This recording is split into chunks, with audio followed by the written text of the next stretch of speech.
Assalamualaikum warahmatullahi wabarakatuh. Alhamdulillah. Alhamdulillahilladzi nazzala al-furqana ala 'abdihi liyakuna lil 'alamina nadhira. Allahumma salli wa sallim wa barik ala sayyidina Muhammadin nuriz zati wa sirris sari fi sairil asma'i wa sifati wa ala alihi wa sahbihi wa sallim. Amma ba'du. Oke, pada kesempatan kali ini saya akan memberikan sebuah tips dan trik bagaimana yang pertama yaitu memanjangkan nafas, dan yang kedua yaitu memperkuat suara atau energi kekuatan suara.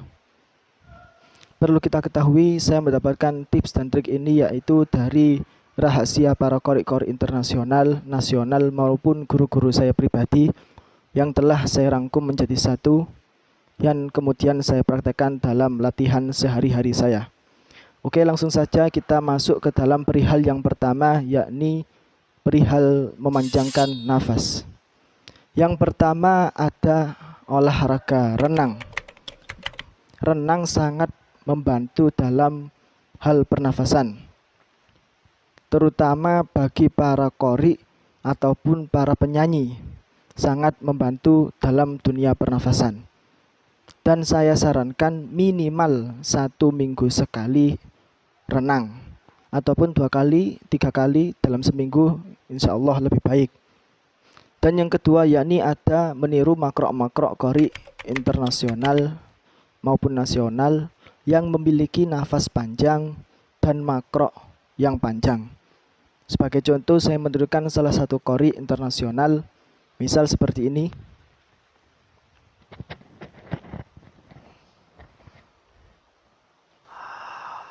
Walamma balagha ashuddahu wastawa atainahu hukman wa ilman wa kadzalika najzil muhsinin.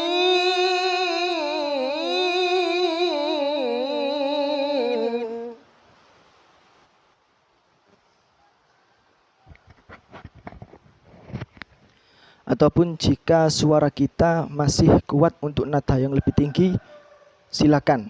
Contoh seperti ini.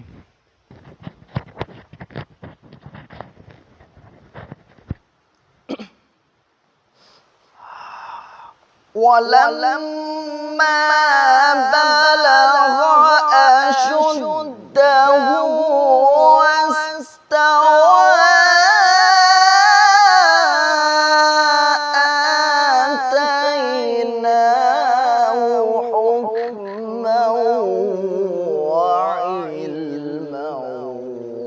kadzalika najzil muhsinin.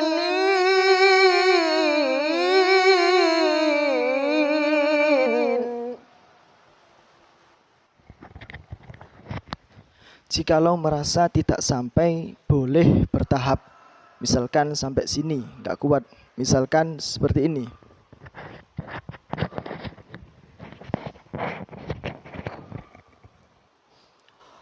Walamma balagha ashuddahu wastawa atainahu hukman wa ilman wa kadzalika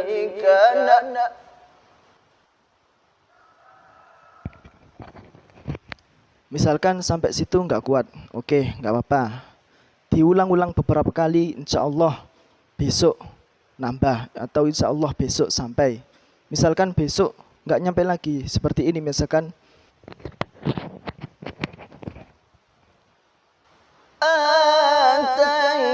atainahu hukman wa ilman wa kadzalika najzil muhsinin.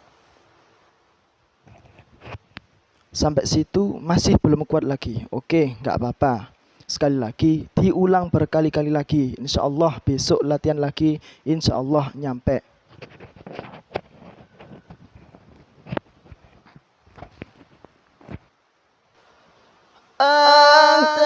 آتيناه حكما وعلما وكذلك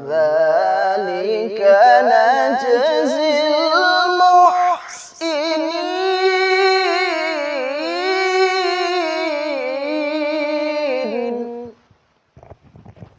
Sampai selesai, sampai tuntas. Kemudian perlu kita perhatikan yaitu pada pengambilan nafas. Di sini saya dalam pengambilan nafas yaitu saya mendapatkan tips dan trik dari guru-guru saya pribadi. Contohnya seperti ini.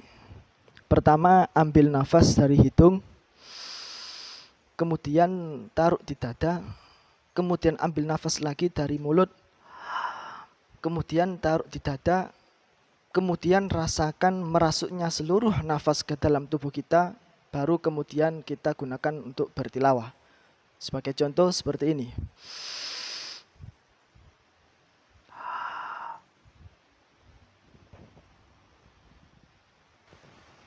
Walamma dan seterusnya. Kemudian yang ketiga yaitu perut dalam kondisi stabil. Dalam artian tidak kekenyangan juga tidak kelaparan. Sebagai contoh, jika kita disuruh atau diundang seorang untuk membacakan ayat suci Al-Quran, kemudian pada hari itu tepatnya jam 10 pagi, dan bagaimana caranya saat tampil perut kita tidak kekenyangan juga tidak kelaparan. Tips dari saya yaitu makanlah atau sarapan jam 6 ataupun jam 5 pagi. Jangan sekali-kali kalian mencoba jam 8 ataupun jam 9. Karena saya yakin nanti pas jam 10 acara mulai, kalian saat bertilawah nafas pasti ngos-ngosan, pasti pendek, pasti betot-betot. Maka saya sarankan untuk minimal jam 5 atau jam 6 pagi untuk sarapan. Insya Allah nanti jam 10 perut sudah dalam kondisi stabil. Kemudian kita masuk perihal yang kedua yaitu memperkuat suara ataupun energi suara dalam bertilawah. Yang pertama ada mengkonsumsi kuning telur ayam kampung. Saya biasanya mengkonsumsi 2 ataupun 3 kuning telur ayam kampung. Jangan 1, ataupun juga jangan terlalu berlebihan atau terlalu gunggungan. Misalkan kepingin suaranya kuat, suaranya panjang, suaranya berkualitas, mengkonsumsi 5 ataupun 6 kuning telur ayam kampung jangan. Karena sangat berbahaya bagi kesehatan tubuh kita juga. Kemudian yang kedua yaitu ada mengkonsumsi madu. Kenapa mengkonsumsi madu? Kita ibaratkan suara kita itu seperti rantai yang berkarat, ataupun seperti rantai yang sudah lama tidak terpakai. Maka jika ingin rantai itu terlihat ngelenyer saat digunakan ataupun terlihat kencang saat digunakan, maka perlu dikasih oli. Maka dari itu saya ibaratkan sebuah suara kita seperti itu, dan kemudian oli saya ibaratkan sebagai madunya. Tentu sangat bermanfaat sekali karena insya Allah dengan madu suara kita akan lancar, ngelenyer, merdu, dan enak didengar. Kemudian yang ketiga yaitu minum air putih yang banyak. Dalam hal ini ada 2 pendapat, yaitu yang pertama, setelah bangun tidur minum air putih yang banyak baru latihan. Dan pendapat yang kedua yakni setelah bangun tidur jangan sampai kemasukan apapun, entah itu makanan atau minuman, tapi gunakanlah latihan dahulu baru kemudian minum air putih yang banyak. Dalam hal ini saya tidak memperdebatkan mana yang benar, mana yang salah, karena keduanya sama-sama saling menguntungkan, yakni sama-sama menganjurkan untuk latihan dan jangan lupa minum air putih setiap hari. Kemudian yang terakhir yakni latihan dengan istiqomah. Insya Allah dengan rajin latihan setiap pagi, dengan rajin mendengarkan tilawah para qori-qori internasional maupun nasional, insya Allah dengan izin Allah kita akan diberi kenikmatan dalam membaca Al-Quran ataupun dalam bertilawah. Cukup sekian dari saya dan ini kesimpulannya.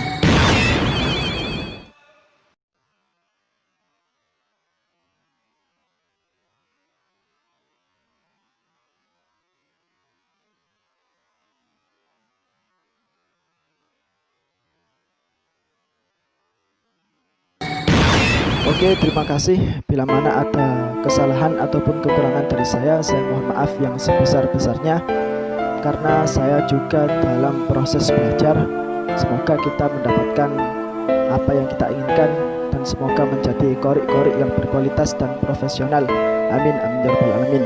Jazallahu anna sayyidina Muhammad sallallahu alaihi wasallam wa ahlu bil hidayah wa taufiq. Wassalamualaikum warahmatullahi wabarakatuh.